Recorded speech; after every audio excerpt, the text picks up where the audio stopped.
day mga ka-EA. So for today's video, so nandito tayo sa may open area namin sa loob pa rin ng subdivision. So ang update magpo-force play lang tayo. So today is Saturday morning mga ka-EA.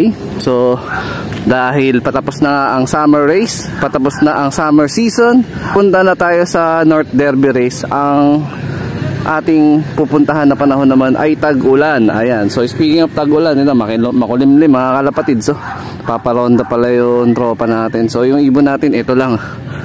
Ayan, so di muna tayo magpapawala ng Team South natin. Iwan muna dun sa flyers lot kasi mamonitor muna natin yung trapping na itong Team North na 5. Kasi possible baka mamayang gabi makahabol ako dyan sa may loading station dito malapit sa amin sa may Igay, dyan sa may mismong kanto. So sumali nga tayo sa KFPR, which is yung pinopromote na vlog, pinopromote na club yan ni Kumparin Dabarkads. Malapit kasi sa kanila yung pinaka main loading station yan sa Amparo. So tayo ngayon pa lang tayo nag-join, no? Nito nakaraan lang ako nagpa-member. Ayan, sa mga gustong magpa-member, ayan, PM nyo lang mga coordinator. Kung di ako nagkakamali, mga range no mismong club na yan, gawing Bagong Silang, Maligaya, tsaka dito sa San Jose del Monte, Bulacan pa lang ang available niyan. So hindi tayo siyang magpapatagal kasi may pasok din ako mga kalapatid. Time check natin. Time check, alas 7 in punto. Ayan, pakawala tayo. Subukan natin dun sa pag-i-stick kasi yun yung hindi ko sa kanila na practice ng matagal yung pag-i-stick natin sa pagtatrap. Ayan mga kalapatid. Ayan, bitaw tayo na ibon, 5 yan. So yung loop ko andito, yung loop ni Boss Jordan tsaka ni Boss Lindon nandito. Yun. Congrats nga pala kay Boss Lindon tsaka kay Boss Jordan. Ayan, yung Mindoro finisher ni Boss Lindon, nai-out na natin, na-promote natin nung nakaraan. Tapos nung nakarang araw may bumalik din si Boss Jordan na galing Mindoro race niya. Ayan, finisher lang din. So itong struggle natin sa North. Ayan, maulan na panahon mga kalapatids. A few moments later. Time check, 7:10 AM. Ayan, so maya lang ng konti tatawagin na natin yung mga wires natin nandun sa labas, yung pinakawalan natin. So dun sa nagtatanong at naghihingi na update kung kamusta yung ating loft visitor last time, so ito siya. Actually na-post ko naman na rin yung buong detalye ng status no loft visitor na to. Ito siya.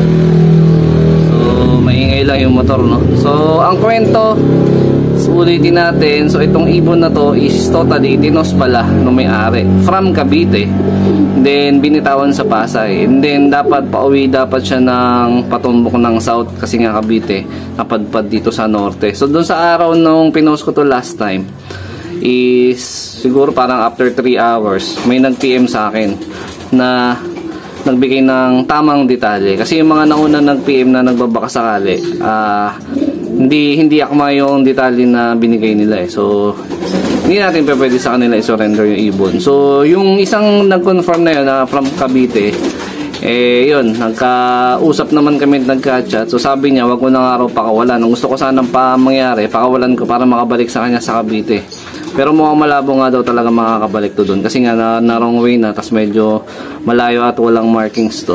So ang sabi, wag ko na raw pakawalan. So credit pa rin din dun sa tropa natin na nakahuli na nag-turnover sa akin nito, si Boss Henry Pidjong. So tinanong ko kung gusto niya ulit makuha yung loft visitor, sabi niya hindi naman na raw. And then sabi nung pinakamay-ari ng loft visitor, i-keep ko na nga daw. So dahil medyo nagagandahan naman din talaga tayo, first time natin makakita ng ganitong off color, so minabuti ko na i-keep na muna siya. Pero last time nung huli ko siyang blinag, sabi ko may sakit siya, pamaputla tsaka parang basa yung ilong, which is hanggang ngayon hindi pa rin siya goods na condition. Ayan, ginagamot ko siya, meron siyang halak at sipon, so naka-quarantine siya dito.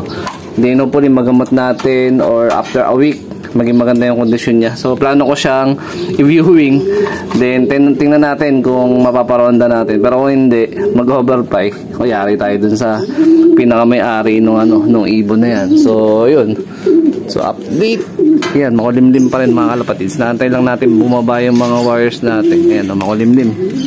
So good luck sa may mga pauwian sa Sunday, which is Santa Ana, yung iba Tugigaraw. Ayan, tayo natin yung ibon natin na bumaba. 75 years later.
tayo mga EA. So successful naman yung ginawa natin. Hindi na natin na-videoan sa cellphone camera, pero dahil meron tayong CCTV, ayan, yun na yung tumulong sa atin para mag-video.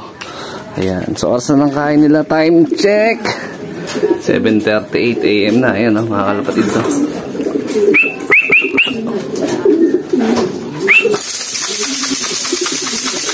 Good luck sa atin bukas. Mamaya mag-aarga ako. Aabutan ko pa yung oras kasi medyo maaga yung pasok ko eh. Actually yung loading station dyan sa may Igay hanggang 8:30 lang daw.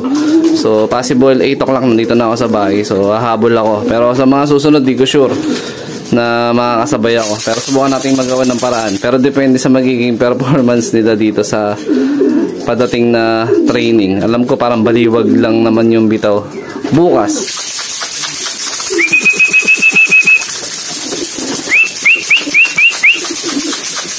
Alertahin lang natin sila.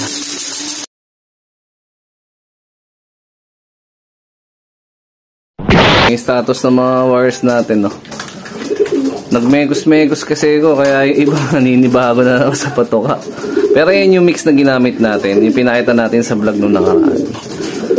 So application lang ng garlic oil kasi nga syempre tag-ulan. So actually dapat cod liver oil yan, kaya lang wala pa akong na-order na cod liver oil. So sa ngayon ginawa mo natin pang-bind dun sa mekos powder natin is garlic oil muna. Ayan. Pero okay naman yung ibon kasi yung mga breeder natin yung pinakain natin pag sinino may mga powdered sila dyan.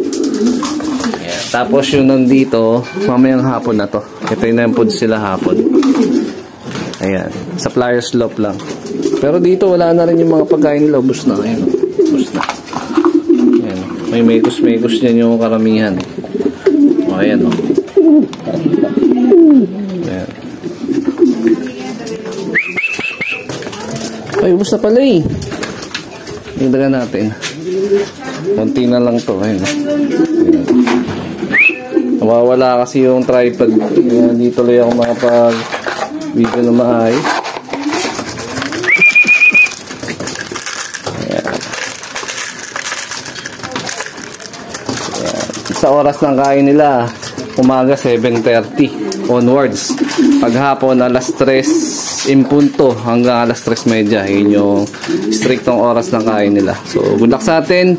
First time natin mag-aarga sa KPR, which yung bagong club na sinalihan natin. Ayun yun.